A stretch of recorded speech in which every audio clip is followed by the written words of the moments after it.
Well, hello, and welcome everyone. I am so excited to have you here today for this meaningful conversation. I'm Denise Stegall. I am the host here of Meaningful Conversations and the Healthy Living Liaison at Living Healthy List. Now, we have these programs. I love doing this conversation, having this conversation, because a few years ago, we noticed that the conversations we were having were really dragging us down. They were sad, they were depressing, they weren't energizing, they weren't uplifting. So, meaningful conversations came out of a need. And since then, we've just been building on the energy that we create during the time that we have here. So, if you're new to our conversation, welcome. Thank you for being here. I would like to just quickly tell you a little bit about this particular episode, and then I'll introduce our two guests, and I'll tell you a little bit about them, but really I'll have them tell you a little bit more about who they are and what they do, and then we'll get into the meat of our conversation. Which is about the year of the wood dragon, abundance and prosperity in the new year. So expect more in 2024. So truly, our goal here is to be uplifting and enlightening and bring you into the world of Feng Shui as we welcome the new year and the Chinese New Year with open arms. I'm from New York, so I do a lot of this with my hands. So we want to discover what are some of the secrets to abundance. And Jillian and Kathryn are really amazing in what they do and how they can help us to find that abundance that we are searching for. So Jillian has deep roots in the ancient Chang Feng Shui mastery lineage. I'm sure I said that wrong, so I'm going to have her tell you a little bit more. No, you did a great job. That was excellent. I did it. She brings a wealth of timeless wisdom to our table today and to our conversation. What she does when she works with clients is she seamlessly combines these ancient methods with practical modern solutions. Well, we're all into practical here, which makes it easier for you to transform your physical, emotional, and spiritual well-being, equaling lots of abundance, right? And then Kathryn, who is here, I love Kathryn's story. She was inspired by the transformative power of Feng Shui, and has harnessed those principles to create harmony, flow, and prosperity. Now, she did that with her own family in her own life. And now, of course, she shares that knowledge and wisdom with you, whether it's arranging your space, physical, your home, your office, whatever it may be, for thriving and healthy. I love healthy living and abundant lifestyle. So without further ado, I am going to have, excuse me, I'm going to have, let's see, who's on my left. On my left, I've got Kathryn on my left. So Kathryn, I'm going to have you start. Just tell us a little bit more about who you are, where you are, and what you do. And we'll go from there. Okay. I'm Kathryn Wilking, and I'm an author, and I'm a home stager, and I'm a decorator, and I have my podcast host, and I've got all these things that all just kind of ooze Feng Shui. So Feng Shui has been turned into a lifestyle for me. So you're absolutely right, Denise. Way back in 1998, when I remarried, tried to put a blended family together, and I was miffed. I was lots of problems there, lots of stuff.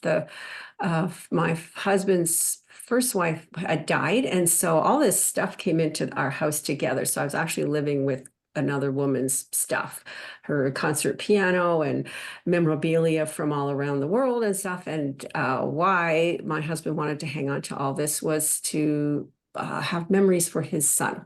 And I get that. I still needed to put it all together. So anyways, fast forward, that's what I called my first Feng Shui consultant, and its history. I just dive into a book and another book and another book and another book. And a few years later, I decided to get certified myself. But here we are, 30 years later almost, and we've used it. It saved my marriage. it certainly helped me with business, our investments, plans for the future. And I just can't say enough about Feng Shui. The style that I teach is BTB, which is a black hat.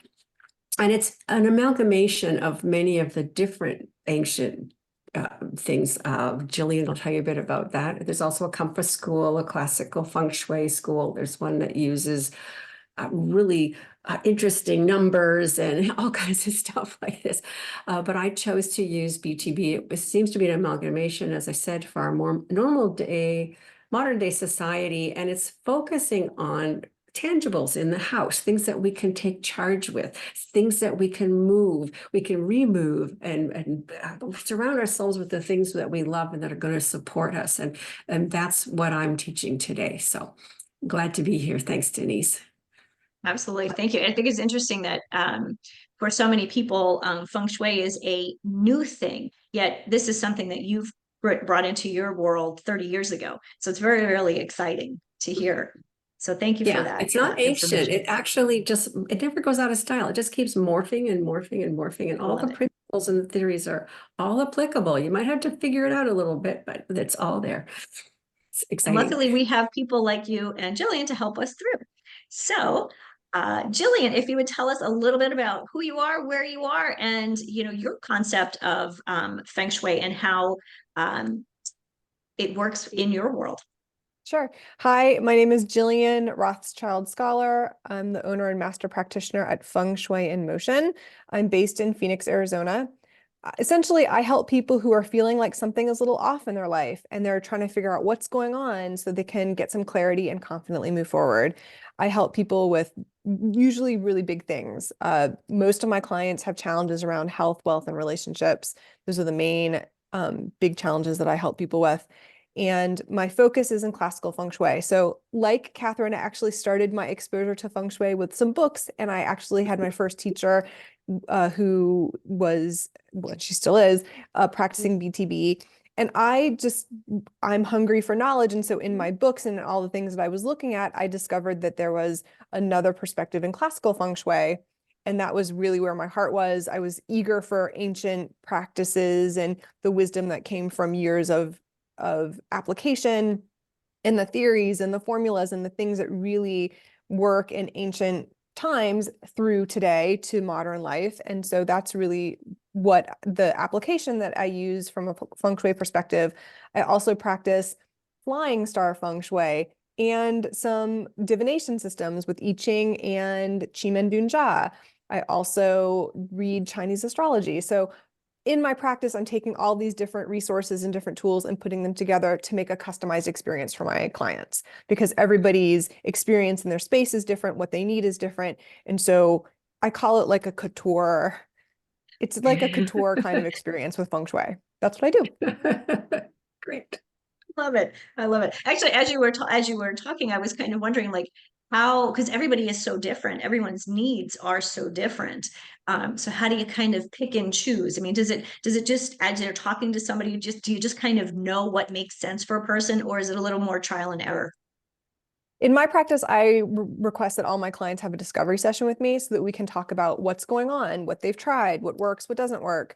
And just through years of experience can identify, based on what you've said, we need to go down this path. So when a carpenter comes to your home and they build a table, you don't expect them to only bring a saw. You want them to bring a saw and a level and nails and hammer and all the things that go with building a table. And so that is exactly the way that I approach it. I find out what you need, and based on the resources that I have, I make a recommendation about how to move forward. Amazing, amazing. So now, when I was doing a little bit of my research, we were talking about, the new year coming, and of course, we have, our traditional new year here in the US and in Canada or in North America. And then of course there's the Chinese New Year, which, brings a whole different level of intrigue to me. So explain to me, and both of you, if Kathryn and Jillian, if you may both have a little bit of a different idea on this. How does Feng Shui and this concept of Chinese New Year, how do they marry? Like, how are they partnered? Because in a way, I was originally thinking, well, this is one thing and this is another. Is it, or is it really something that is kind of goes hand in hand? Well, let's Kathryn go Go ahead. first. Go ahead, Kathryn. That's a loaded question. We've got, the ancient history again. That's why I thought Jillian was going to start. Excuse me. And it follows the moon cycle and it follows the suns and the planets really get involved, of course, in the ancient history, the stuff from 4,000 years ago. And people follow that full moon or they follow that North Star or whatever. Like the whole Bethlehem story makes sense here. But we also, even our modern day times, we celebrate the solstice, the equinoxes, full moons, New Year's, birthdays, all kinds of these things as well, too. And so anytime that there's an auspicious date or an auspicious sun sign or auspicious whatever, it's a really good time to make change. Take stock of what's working and what's not working. And then there's fresh energy. You harness that fresh energy and you can move forward. So one of those is what we're going to be doing today. So Jillian, you're add on to that one. That's great. I love what you said there. And I think you make a really good point that timing is significant. In my practice and my education in Chinese historical practice, I use something called the solar calendar. So the Chinese calendar runs on what are called 24 little mini cycles throughout the year. And that energy will reset every year, almost every year on February 4th, because the sun is very reliable. It comes up, it goes down, and it's very, very predictable. So almost within a few hours every year, it's February 4th when the year changes. So on our Gregorian calendar, we're going to celebrate January 31st, December 31st, January 1st. That's a Gregorian man-made structure, whereas the Chinese solar calendar is based on the position of the sun throughout the year. And this is very, very reliable. So in my experience, people will go, oh, in January, I'm going to have a New Year's resolution. And then you get a few weeks into your resolution and you don't go anywhere. And my perspective on that is the reason is because you're still running on last year's energy. So the same thing that you were doing in December is still the same energy you're going to be generally working with in January. So of course your New Year's resolution isn't going to go anywhere. But often you will find that people will sort of have their year kick in or something significant will happen in February or March or another month in the year that's significant to something that's related to them personally. So to Kathryn's point, timing is very significant. And if you pay attention to the timing and you follow this calendar, you may find that it's incredibly satisfying because it explains a lot of what is working or not working at that moment. And that's again about January blahs. People don't get it, but it's very, very real. Well, and it's funny, it's interesting because the way my calendar, my kind of life has kind of I guess grown through the years is our beginning of year, like our end of year vacation really is actually in February. So that's when we go on real vacation. Even though I'm away now, we have this. That's our vacation where no computers, no work, none of that. And so that's interesting because it does always seem really refreshing to me. And I just thought it was me. So it makes so much sense that you're telling me now that you're telling us that February really is that new year. And interestingly, I had a conversation years ago with one of the nuns that I used to work with, and we were talking about Christmas decorations. And I had said, it was mid-January and I still had my Christmas tree up. And she says, "Oh, it's okay. It's really okay to have through February." And she told me a reason in her Catholic faith. And so it's interesting that now I'm remembering that conversation and we're talking about, and I want to say she said February 6th. So around the same timing. So it's kind of interesting how, again, ancient wisdom, doesn't matter where you were in the world, that ancient wisdom makes sense. And there are tons of calendars all over the world. Every culture has its own sort of different perspective on timing and ritual and ceremony, which we want to honor that this is not the only calendar in the world.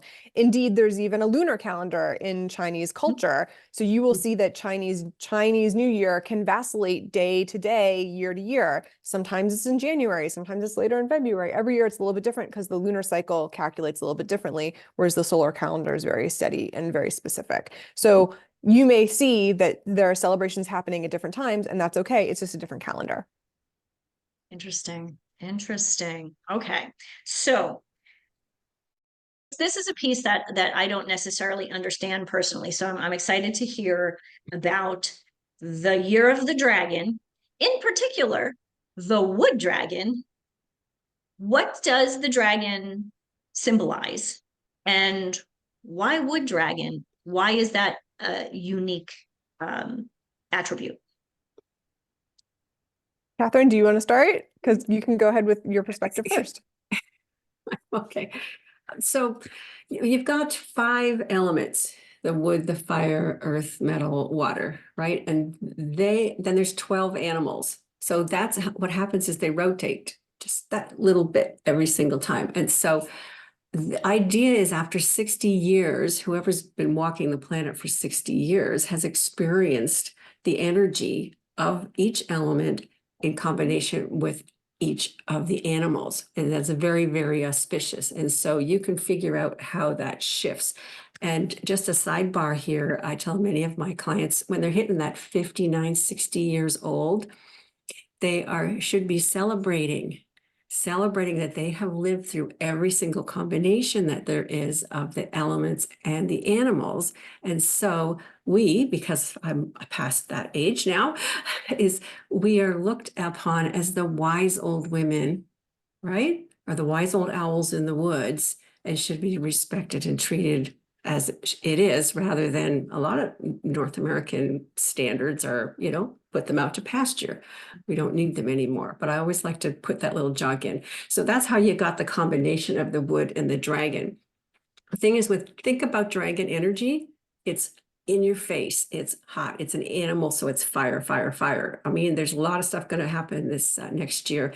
And you combine that with the wood, and the wood is a kind of a life force. It's a growth, a rapid movement, a lot of adrenaline in that element as well, too. So we're walking into adrenaline-filled dragon here, and we're going to learn how to harness that a little bit. So I'm going to pass that over to Jillian.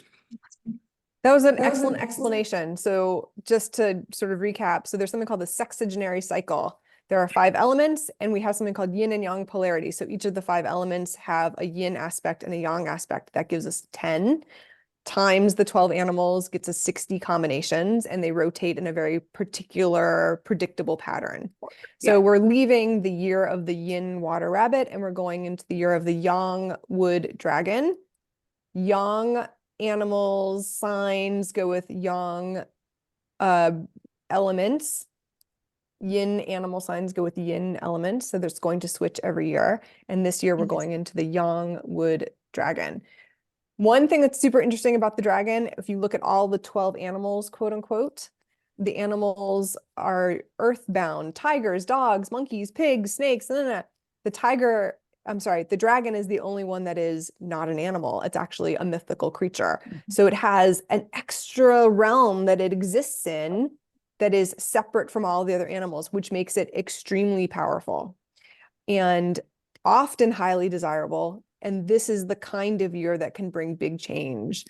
There are a lot of secrets that are held in the dragon, so we can expect lots of things to be revealed that we've never seen before. Another aspect to something that makes this year very significant is that from a Feng Shui perspective, we are ending a 20-year cycle of energy called period 8. And period 8 was all about construction and children and housing and all things that are earth element related. Period 9 is related to all things that are fire element related. And so we're just going to be entering period 9 started a few years ago, but it's fully set on February 4th of 2024. And so we're really going to see the energy of period 9 being significant, along with the flying stars that are shifting as well for that next 20-year period. So it's a big year of shift coming up. Okay, so I have a question on this period. So we left period 8, we're into period 9, 20 years. Each period is 20 years. Why are we only in period 9? If this is something that's been happening. I can answer that, but okay, Kathryn, go ahead. Go ahead, Jillian. So there are 2 different calculations. in Feng Shui as to when timing begins. There's an early calculation that started in 2017. And so this is sort of the beginning of the Me Too movement. And when women power started to come into effect and all of the things around fire energy, beauty, marketing, crypto, all kinds of things involved with fire element that we associate with it. So it sort of started back then. And this is why I say it's fully set in 2024, because the later calculation kicks in 2024. So this is why we say it's fully set. And this is why there's been a lot of hullabaloo and publicity and talk and marketing around period 9. There are some things that are going to be significant in terms of change, and there's some things that are not. And you just need to know the difference. Kathryn, did you want to say more about that? No, good. Go ahead. Okay, so how do we know the significance of these changes? Well, that's a good question. So largely has to do with in the work that I'm doing, it largely has to do with Feng Shui. So if you had built a property or moved into a property before February 4th of 2024, we would consider the energy of that to be in period 8. But if you are moving into a property or building a property in period 9 after February 4th, then the energy application, the flying star application, is going to be a little bit different. That's how we apply it. But if I'm like, I moved into my current house in period 8 a few years ago, and I'm staying in this house, it will retain the energy of period 8. And I just overlay the aspect of period 9 on top of it to analyze how the effect is going to be on me in the home. That's how I apply it. Did you do that differently, Kathryn? Well, I do a lot of personal work as well, too. So I not only help people balance themselves in their strengths and weaknesses, but also run a company or set up their home with their strengths and weaknesses as well. And then now Jillian puts that other layer on of the rest of the environment. So it does work in different layers. Mm-hmm. We have a question. This is from Jean. If you're building through 2023 and finishing in 2024, where does that lie? So in my practice, it's when does the roof get put on if you're building. So if the roof is put on in 2023 before February 4th, then it will secure or sort of trap, it will enclose the energy of period 8. If it's after February 4th, technically it would be in period 9. That's how I assess building. So in fact, I have 2 clients that are doing that right now. They started building in February, and we're like hurrying to get the roof on because the flying stars are better in period 8. And we'll see how it goes. Interesting. So I'm still a novice with Feng Shui, so I'm at that stage where I really don't know what I don't know. So so if I ask a question that you've answered before, forgive me. So when we're talking about this, I'm excited about the wood dragon, because apparently this is the year that I was born. Apparently I've been born under I was doing a little bit of research. I could be totally wrong, but that's what I think it said. And so it says that that there will be authority, prosperity, and good fortune in with the dragon. I guess my question is, I seem every year is there something a little different with the dragon than there was last year? You know, and we've heard, we hear prosperity, we hear abundance. What's the significance of the dragon then? Obviously you mentioned, the fire, the energy. But for those of us who are still novices, kind of going, okay, how might I experience that? Do you want me to go first? Please. Okay, so there's a control factor too. So let's say you're setting yourself up, your intention is for peace and harmony and love and abundance and whatever. So it makes sense that you just don't sit there and wait for it to drop from the sky. Okay.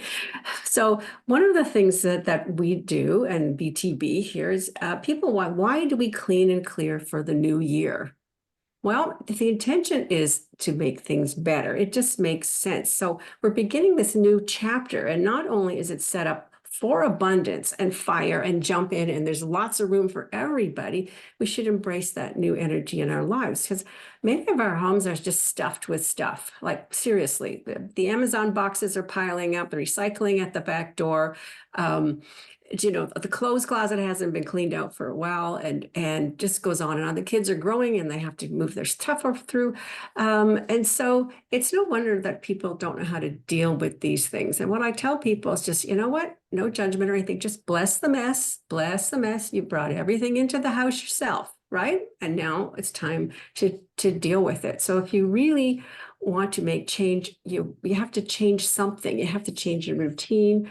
Some people are living in an environment, and the whole thing is, you've heard that saying, a messy house houses a messy mind. Okay, you get that little chatter, you can't sit still, and your leg goes off and go for a snack or whatever. Some people just can't sit still when they're supposed to be working at a desk. And so some of the things that I do is I help them with their function and flow. That's very tangible. And then, of course, we look for things, images on the wall and messages that they want to receive, right? If you want to lose weight, the last thing you want is a pig stuck on your refrigerator door. I mean, it might be funny to start with, but that's that fear of opening the door or not open. Do I want? I want to eat healthy. I need to clean up that message. So what happens is when you get, I have tasks here too, if you're interested in that. But if you can call and purged, starting now, you will find that there's more room in the house to breathe. There's more room for opportunities, and there's more space that you can actually get that abundance to land, right? It really, really is. So you've got to take some pro-action here too to make it work. That's how you do. Okay. I love that.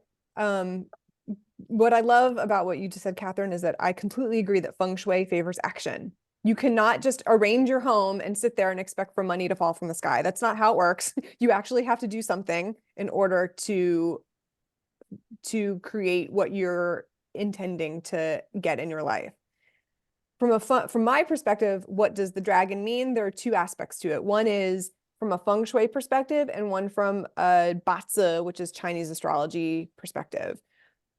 From a Feng Shui perspective, on the classical Feng Shui compass that we use, it has 24 sections. They're called mountains. One section is just for the dragon, and that is what's considered the emperor star for the year. It's the most important energy space of the year. Generally, we do not want to disrupt the emperor. We don't really want to piss off the emperor in our homes, because the emperor likes to be quiet and revered and special and clean space. So where is this in our home? It's actually in the southeast direction. Wherever your house faces, it's always in the southeast direction. And that's a very specific set of degrees. But right now, I would suggest going into the southeast sector of your home and doing what Kathryn just said. You should clean. Make it spacious, make it beautiful, so that you don't disrupt the emperor starting February 4th. That's the first thing that you can do. The next thing that you can do is keep it clean throughout the year. Make sure that it's a quiet space that you're not going to repair anything. You're not going to renovate anything. You're not going to, knock the ground at all. You're not going to shake it up in any kind of meaningful way. I mean, if something needs to be repaired, of course, repair it. Often the water will leak somewhere in that area of the house and you have to repair it. But in general, if you can be proactive in the dragon section of your home in the southeast, let's do that in advance. From a Chinese astrology perspective, the question is, how does it relate to you individually? So what does the dragon mean to you based on your Chinese astrology chart? There are some charts where the dragon gets along quite well. There are some charts where the dragon does not get along quite so well. And there are people who are born in a dragon year who go, oh, it's a dragon year, it's my year, oh, yay. Sometimes not true. Sometimes it's very challenging, and these challenges come up so that we can grow and we can evolve. And if you are aware that this energy is unfavorable for you or may bring some challenges, you can be prepared now, so you can get your ducks in a row and get your resources in a line so that when stuff happens, you are ready. Two interesting things, Jillian. I'm a dog, which means I'm directly across from the dragon. Okay, you know what that means. Indeed, I do. It means the dog, but I'm in direct fire as well too. So dog people are going to need a little bit more protection. this year as well too. And what's interesting about the southwest corner, that's exactly where I have my money tree that is now about as tall as me, and it's completely thriving and having a great time in that southeast window.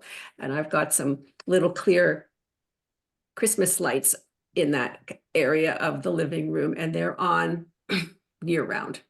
There's a timer on at 5 o'clock and they come on. And so little things you can do again to draw attention to this area, as well as keep it clean. Okay, so a couple of things that are really interesting. One, I love the idea of the money tree. Now, the southeast corner of my house, hold on, north, south, is my bedroom on the upstairs and my office underneath. So that's interesting. And funny enough, we actually did have a leak in my office a couple of years ago. So that was taken care of. So we're good there. We don't have to worry about that. So knowing that those are the southeast, that's the southeast end of my house or corner of my house. What are some of the recommendations, knowing it's my bedroom and my office? Because I'm sure a lot of people, it's, you know, it could be the same. Okay, so it's interior, so I'll take that one. Okay, so your business is an extension of your household, like let's face it. And so if you've got a designated room for this? Yes. Okay, so you don't have to worry about interference from over here, but same kind of rules, your function and flow. It's the garbage can in the right way. Okay, you know, you're not putting the printer and all this electronic stuff in your face to keep your desk clear. Now, I'm guilty of not doing that when I'm working on projects. And I tell people it's okay to have a little bit of mess on your desk. That's job security. That means you're working and it's going to come back, right? But you know, tidy up. I like to tidy up at the end of the week, and then I don't have everything out there. But also what's on the walls, what's motivating you, all positive stuff. A lot of people have a mirror. They're in a bedroom that has those mirror closets here. They're actually doubling your workload, right? There's two of you trying to get the job done. And a lot of people don't realize that. And that's coming up a little bit more well now that you're working in your house. But again, get the tall things, get the healthy plants in here. This is all designed so that is during the Zoom, my clients feel comfortable and I'm approachable. It's all been thought out. So it's similar, again, clean, clear, function and flow is the way to go. Now for your bedroom, it's kind of interesting that even though it's a master bedroom, it defaults to relationships, even though it's in the corner. So there's just a touch of it that I wouldn't go with fancy lights or bright, bold colors or anything in that as well too. I would still stick to the decorating rules of the earth and the relationship area, keeping things calm, cool, and collected so you can sleep through the night. So no gym equipment, no computers, nothing like that. Again, clean and clear. Get the laundry out of there if you can. You don't want to wake up to dirty laundry or stuff spilling out of the closet. So just some type of order. You need to wake up with order in your life, and that's how you start. So you don't get the mind chatter right off the bat. I think that's exciting because I think I'm doing really well in that area. Okay, then you got good intuition. You know, the bedroom really is, it's there's a lot that we have. Well, we live in a Lindell cedar home, so we have a lot of wood, we have a lot of windows, and the bedroom is very, very pale blue. So it's actually, when I walk in, it's very calming, it's very comfortable. So I didn't even know it. I've got my Feng Shui on. I did a good job. What? A lot of it is just when you figure it out, you go, oh, you know, I knew this all along. I just didn't know why, you know? So you're going with your gut. I love it. So I guess my next question is, like, now that we have this idea, you know, this fiery dragon that's to bring authority, prosperity, good fortune, all of this great energy, how do we, starting from this moment on, how do we prepare for it? Go ahead, Jill. So how you prepare, so in my practice, how you prepare depends on which lens you want to look through. Do you Okay. want to prepare through a lens of Chinese astrology? Do you want to prepare through a lens of flying stars? Do you want to prepare through a lens of classical feng shui or BTB feng shui? You do have to sort of understand where you're going. And then when you know what your goal is, we can help you with a particular lens or particular path to get there. So I think the first thing to do, and most of my clients are very ambitious, is to decide where you want to get to and what your goal is. And once you know that, we can take micro steps backward to help you build a path to get where you're going. Does that make sense? It does. It does. Kind of like everything you need to know where, obviously you need to have, a goal. So when you get in the car, you're not just going, where am I going? You Yeah. need to have a plan. If you don't have, if you don't know where you're going, you can't have a plan. Um, so let's create an example. Let's create an avatar, like your next best client. And this will be for both you, Jillian, and Kathryn. So you have this new client that comes to you who she's an Aries, um, and she is looking to grow her business this year. All of us, right, want to grow our business this year. But let's just talk about, she wants to grow her podcast. I do a podcast. Doesn't that sound great, Jean? Okay. Podcast. Yeah. She wants to grow her podcast. The amount of people who are listening, who are downloading, like really, she's got great message, and that's her goal for the year. Her one major goal is to really get this podcast in front of people, so she can truly help them. So, Okay, I'll start. So okay. there are two things that I would recommend for a situation like that. The first thing that we need to do is we need to understand what that individual's life gua or mingua number is.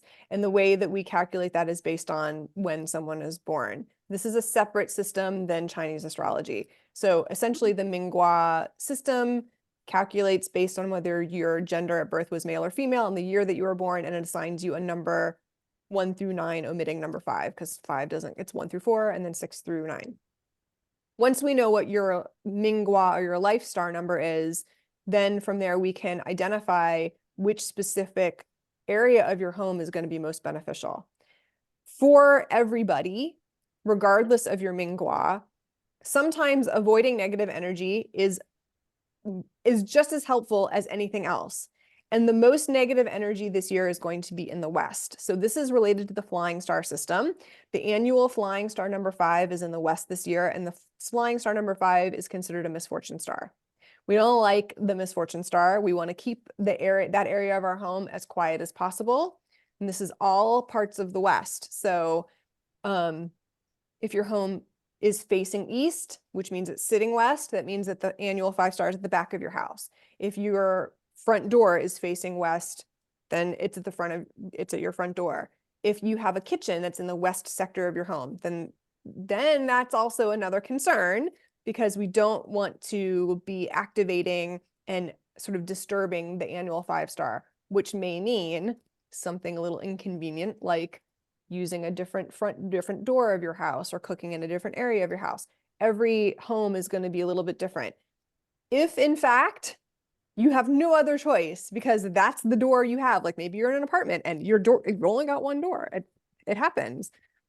In those cases, we want to mitigate that star and calm it down as much as possible. And in my practice in classical feng shui, we encourage people to install what's called a salt cure, which is a metal element where salt and water come together, and we add 6 metal coins, like 5 pennies and a dime, with some water in a container and put it in that area. And what that does is the energy is attracted to that cure, because the element of star 5 is earth element. The child of earth element is metal element, so it goes to the child first, just like a mom will go to its baby first and attract it there, creating as minimal disruption. I mean, things will still happen. If it's the only door you've got, it's still going to be activated every time you open the door, but we want to install that cure to help tamper down and soothe that energy as much as possible. That would be my recommendation initially, because we want to avoid negative stuff. Then once we do that, we can look at the better areas of the property. Like, for example, the southwest corner is quite good this year because the annual star 9 is there, and that's the most important energy of the period and the energy of the year. And so that would be great for building recognition, fame, communication, outreach. That would be the sector that I would encourage that person to use more often. That's the short version. Kathryn, do you have anything else to say about that? Interesting. Beautiful. So Amazing. So there's another, again, there's different layers, and you find what works for you. It's all got the same goal. We're going to live clean, healthy, abundant lives. Okay, it really is. And a lot of times, well, I do personality analysis with the elements as well too, and I do many different things. But I'm going to go home. I'm going to come out with, you have to look after yourself first before you apply yourself into business. Okay, you've got to know what's going on. You got to know what's important to you and how you want to outreach, how aggressive that you want to be, how much adrenaline do you want to put out, or do you want to take the compassionate route? And so one of the best tasks I ever send out is take 27 things out of your house. We're going to pick an auspicious number, and you can either gift these items, toss or donate, or move them to a spot. But I find once somebody gets started the sorting process gets much easier. And I often have people start with their underwear drawer. And you know what? If you're starting to make change from the inside out, well, then go ahead and do that. I did a whole series through COVID. You know, everybody's kind of depressed a little bit and their self-esteem wasn't good or whatever. And we did a whole thing. There's some of them there on YouTube, the YouTube channel. But if you change your underwear, get rid of the stuff that you don't really like anymore and buy yourself some new stuff. You're smiling from the inside out. That's also one thing that a lot of Asians do at Chinese New Year is they put on clean underwear or new underwear and get a haircut and they get themselves all shiny here. So, but it takes a little while to get through your personal things, your makeup drawer and the closet and all the rest of the stuff too. But what happens is, you're going to stop counting all of a sudden. It's just going to be a habit. I got to get this drawer done, or I got to get this finished, or whatever. But you'll find that you're going to prioritize what's important to you and what means important to you. You're going to wear the things only that you love, not just because it's, just not comfortable sitting in the bottom of the drawer with the ratty sleeves and things. You're going to wear the things that you like. You're going to enjoy putting your makeup on. You're going to enjoy putting your lipstick on. That's also good to be seen, be heard, right? Get this hair off your face and present yourself properly, right? I always do a follow-up call. So when they have a real problem here, 27 items, I give them one day and I'll follow up with them. And that's, yeah, God, this feels good. I got the box out in the car and whatever. Well, now do it another time. So often I have them do this more than once because it seems to be a ripple effect. It's moving here. But I did get one lady texted me on her third day to say, oh my gosh, Kathryn, we must have moved 1,000 things today. And I'm thinking, what are you up to? Her and her husband got together and said, okay, this is all working. They threw the kit, they did the kitchen, they did the closets, they did everything else. Well, now it's basement and garage. We're going to have a big garage sale this Saturday. I can't wait. We're going to make a lot of money. And this is so cool. Thanks for, lighting my fire here. Another lady informed me she finally could get her car in the garage. Well, that's pretty cool. My garage is where helpful people is. You know what? If that's all jammed up in bits, I'm not going to get any help, right? I mean, there's a relationship to all this stuff. Well, so I suggested she feng shui her whole car then, clean out the glove box and vacuum it too. And she writes back and says, man, Kathryn, I feel like I've got a brand new car in my garage. This is so cool. So people are finding these thrills. They're finding a mother's diary, or they're finding their, favorite baby blanket, or they're doing all kinds of things, and they're cultivating what's important to them too. And so one of the things of, again, getting into your office, I don't want you to keep buying more and more filing cabinets for all your junk either. I've had the same 2-drawer filing cabinet for 20 years. And you know what? When it gets full, I purge it, fill it back up again. It just goes on and on. So I don't get that excess. I don't get that smothering on buried in paper look. And do you know what? Get your kids into calling their own toys something that can get donated and moved on. And some of the clothes that don't fit, you just keep washing them and putting them back in their room. Like their drawers get stuffed too. So they can get stagnant and kind of miserable and down on their luck too. So again, surround yourself with only the things that you love and that will support you. And that is the best mind frame to get on, to step into making plans for your podcast, right? And getting forward and cultivating the right people you want to hear and see in the podcast and the message. It all works together. It's that ripple effect. But I love it. I do want to open up and ask our guests if they had anything that they wanted to, if they had any questions or if they had any comments. I think it's always important to make this a conversation. We've got to ask those questions. So anybody, and not to put you all on the spot because I just put you all on the spot. But if you have a question, great. If you don't, that's okay too. But don't be shy. I'm never shy. Jean knows that. Chinny probably knows that about me too now. And you think, oh, there's something coming up. Okay. No. Did you want to talk about gift giving?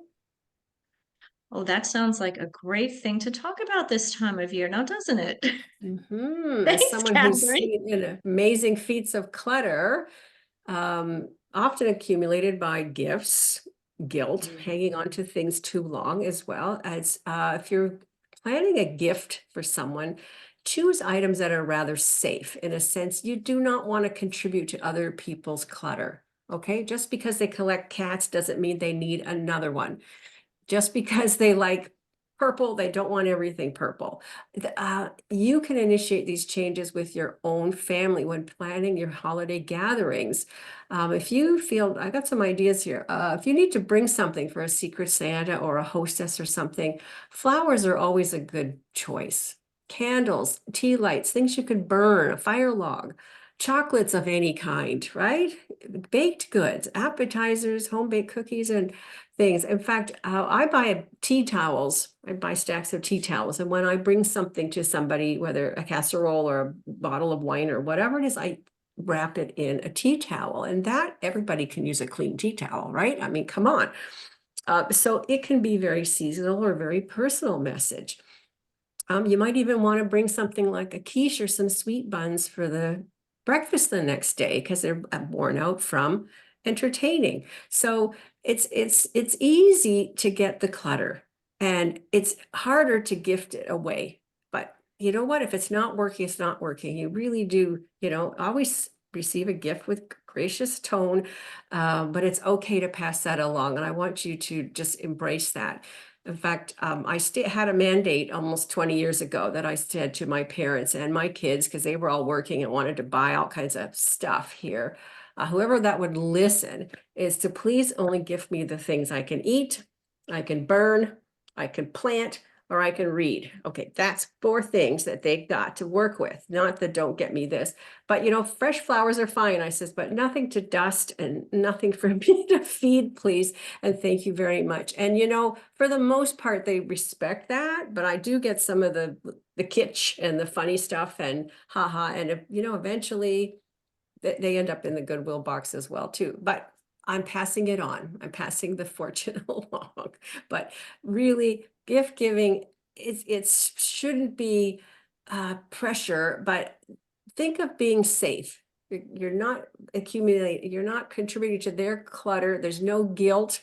And if it's consumable of some sort, burn it or eat it or plant it or something like that. That's a pretty safe gift. So that's my spin on keeping your houses clean and neat. I have to admit, that's one of the things that I love. Like, I love food gifts. I'm a foodie. I love to cook. And it's funny, it's the one thing that people never think to get me, like the olive oils and the balsamic vinegars and different, I love all of those things. I gift them to other people. They never think to gift it to me. I don't know why. That is your mandate.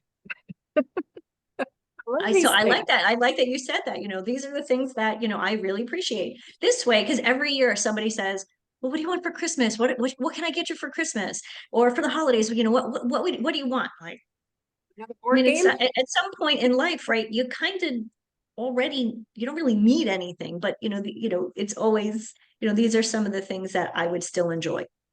Good is always good. Jillian, would you like to add anything? Or your spin on and your if not to add to this particular this particular question, but anything that we have not touched on yet that you would like to talk about? Wow, that's a good question. Um, that's a great question.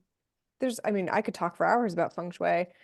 So just put in the chat if anyone wants to calculate their life star number and want to learn their lucky directions. There's a Batsa calculator on my website and it's free. Doesn't cost anything. And from there, you can understand what your life star number is and know what your lucky directions are. And that can be super helpful to start planning your year in advance. Because if you know that one of your lucky directions, for example, is southeast, and you know from this conversation that the emperor star is there this year, you might not want to face the southeast because you're not supposed to look at the emperor star. You can sit with the emperor behind you, so you could face northwest.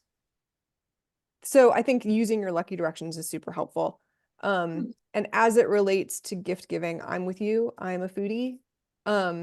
Especially this time of year, I'm super fan of like citrus fruit because I think that it's very refreshing and it's very healthy, and I'm into all those things.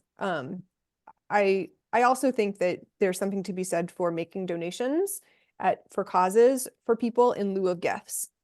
Hey, I made a donation at your favorite non-for-profit organization or a not-for-profit organization that is dear to my heart in your name or in your honor for a holiday gift. That can be just as meaningful. One time, a colleague of mine, God bless her, son passed away, and I randomly made a gift in his honor for an organization that I really appreciated, not knowing this person at all, and come to find out that they were so moved by this gift because I didn't know that this organization fit so perfectly with his personality. And it was really, really meaningful. And I think that those are sort of old timer kind of aspects. Like I got this tradition from my aunt who constantly makes gift donations for people for all manner of things. And I found as I'm aging that that's becoming a lot more meaningful to people as well. So I just want to encourage that as a gift option. Thank you for that. I think that is really an important thing that we do tend to forget about this time of year, even though we shouldn't, because let's be real, we're always getting something in the mail, donate, donate, donate. And this is really for nonprofits. This is such an important time of the year. I know the non-for-profit that is near and dear to my heart. I mean, this is the biggest time of the year, and they're a small local nonprofit in Rochester, Minnesota.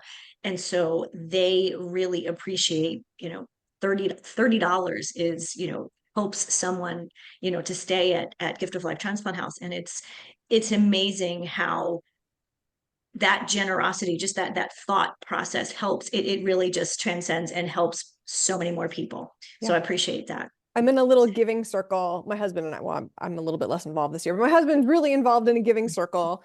It's a local group of people in our community who get together and they pick a few, like quarterly, they raise money through friends and family. And then quarterly, they pick of a few sort of deserving not-for-profits and they select one and then they gift them a few $1,000s. And we don't think that it's a big deal, but to them, it can be significant to the operations and the people they're able to help. And it's just a random idea, but maybe you want to start a giving circle in 2024. That would be really fun.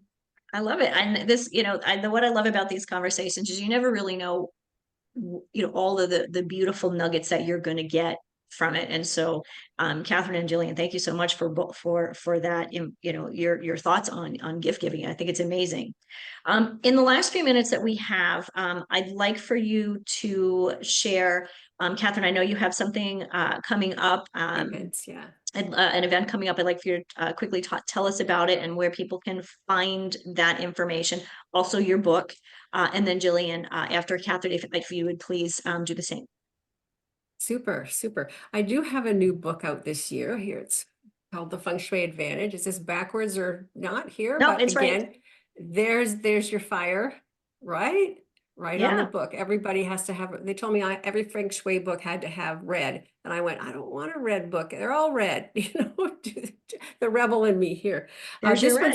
This one's about finding the work-life balance. So it's got the up-to-date problems in society right now. People working at home, trying to set boundaries. What do I do with all these cords and all the electrical devices that are invading our space? I mean, big deal. So that has it all in there. You can get that at Amazon for sure. And I'm also planning to have information sessions each month. And the first one is on Monday. So in Monday, December 18th, the end of the day, 4 p.m. Eastern. So I think people at the end of the day would be able to come. It's about taking charge in 2024.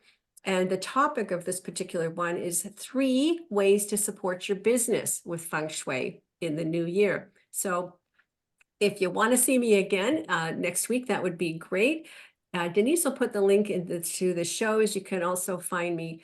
I always use my name for LinkedIn, Kathryn Wilking, Facebook, Kathryn Wilking, Instagram, Kathryn Wilking with a 5. But you can always find me, and all those links will be put in all the social media things as well as Denise's show notes. So thanks so much. I hope you can join me again next week. Wonderful. Thanks, Kathryn. And Miss Jillian.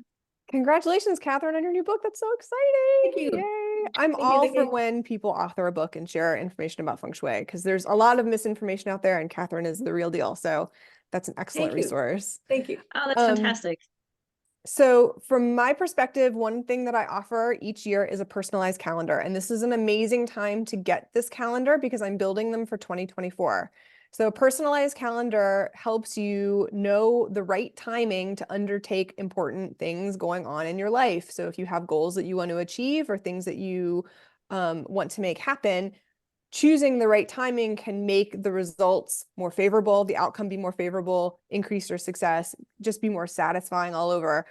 Again, avoiding negative timing, negative energy, and doing things at the right time. So Feng Shui is like location, location, location, and date selection, which is what a personalized calendar is timing is everything.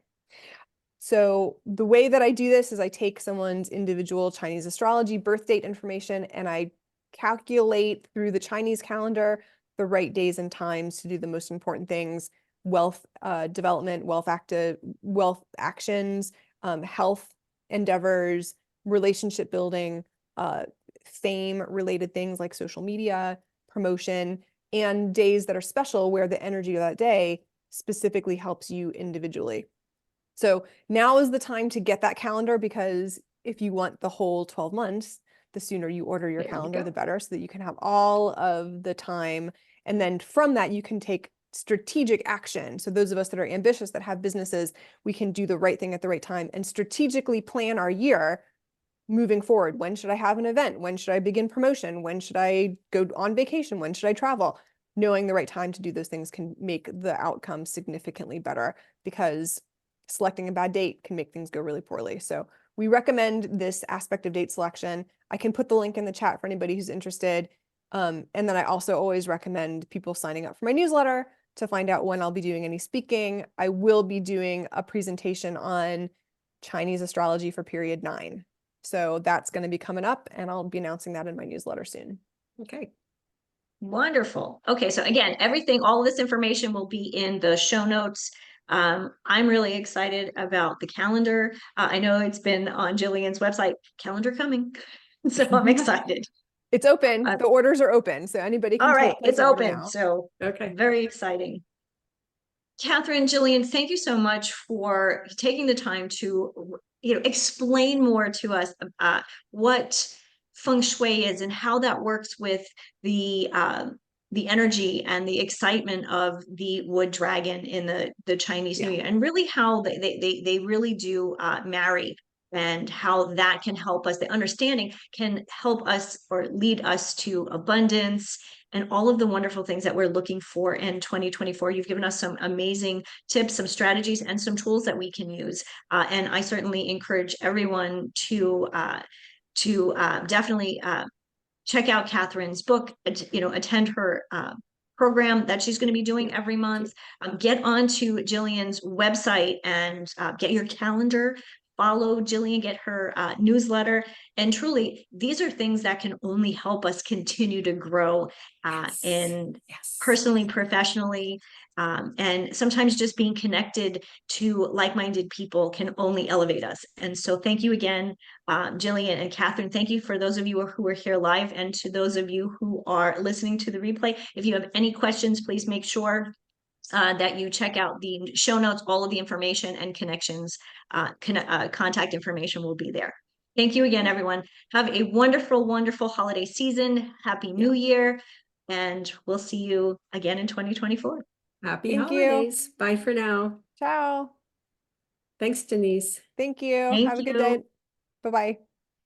Bye.